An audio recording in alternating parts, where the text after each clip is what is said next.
I have found through selling over 5,000 homes that so many times sellers leave serious money on the table by just not having the proper guidance and relationships to maximize the profit on their home. It breaks my heart. So, the Fixer Upper program was born.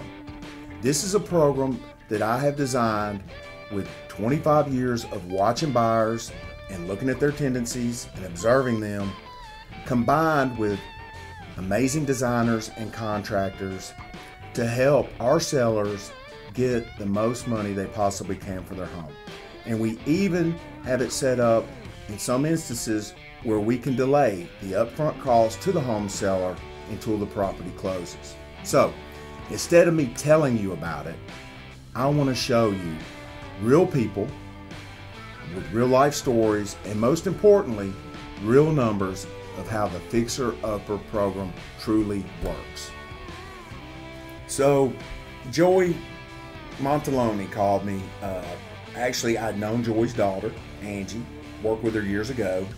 Angie told Joy to call me. He calls me. He's had it on the market. He's had this home on the market for the past 90 days with another company that we won't mention. And I could hear in Joy's voice, he'd already bought a place near the lake and was about ready to close on it, getting a little nervous, wanted to go ahead and get his money out. I could hear in his voice, man, he was a little frustrated, just looking for direction, looking for straight talk. Initially, I put my home on the market with somebody that I knew, and that's not necessarily a bad thing, but getting to know John, I realized that there's a whole nother level to this, because whether it's staging the house or walking in and looking and saying, this is what I think we need to do. We went over a very intensive list of comp prices for what houses were selling in my area. I had no idea. And again, it's like, I'm not the professional at this. So when you're seeking to have a really good outcome, what you want to do is go to the head of the stream. First thing I noticed right away, Joy is, he doesn't look it, but he's probably, 60 years old. He's a bachelor. He's a big time fisherman, professional fisherman. He had a lot of collectibles, a lot of stuff in the house. It wasn't like a dirty house, but just he had a lot of stuff. You know, I thought my house was sale ready because I keep a clean house. And I realized there were things that came up and things that were pointed out. Had to get his stuff out of there. Yeah, my house looked dated. I've been in it 11 and a half years, and 11 and a half years ago it looked great. The paint color was a little bit dated, so we needed to paint the walls. It's going to clean it up, plus lighten it up and update it. And really changed out some carpet. Had kind of a light green carpet in the bedrooms and bonus rooms, so we changed that out to something more neutral. When you start talking about repairs, it's like even though I've lived here a good portion of my life, I had no idea where to go. If you want to talk about what relieves that pressure, it's having somebody you can count on and somebody that knows they're going to get the work done properly and at a fair price.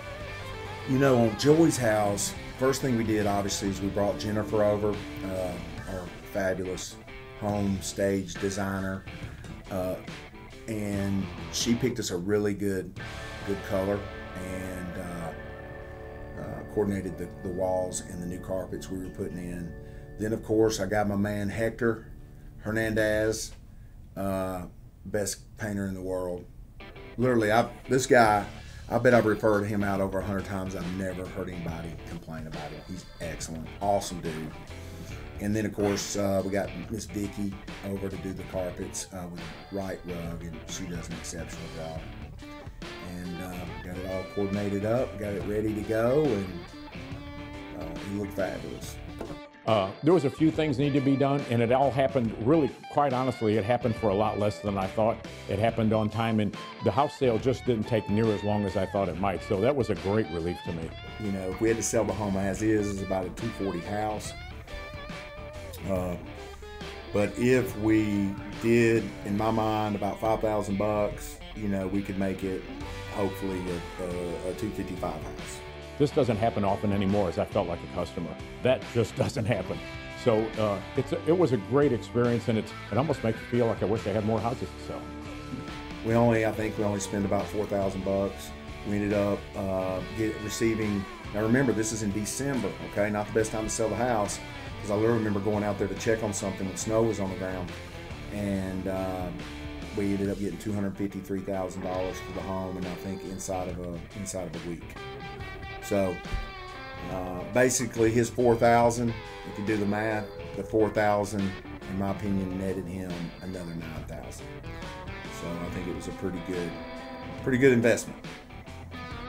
You know, I lived in a metropolitan area. I lived in St. Louis, Missouri, and the first house I sold was when companies used to buy houses. They don't do that anymore, so that kind of relieved the stress. I can tell you that working with the John Jones team, I would recommend, and this sounds like something you might hear somewhere else, but I promise you, I would recommend them to anybody. And it doesn't matter, you know, I wasn't treated like my house was worth, whether it was worth $150,000 or $1.5 million. I was treated the same way that I'd want to be treated either which way. That just doesn't happen that often. And again, when people do what they say they're going to do, that's a shrinking field of people that do that and handle with professionalism. And when you have a blend of professional and personal, that's what you get when you go to John Jones and his entire team.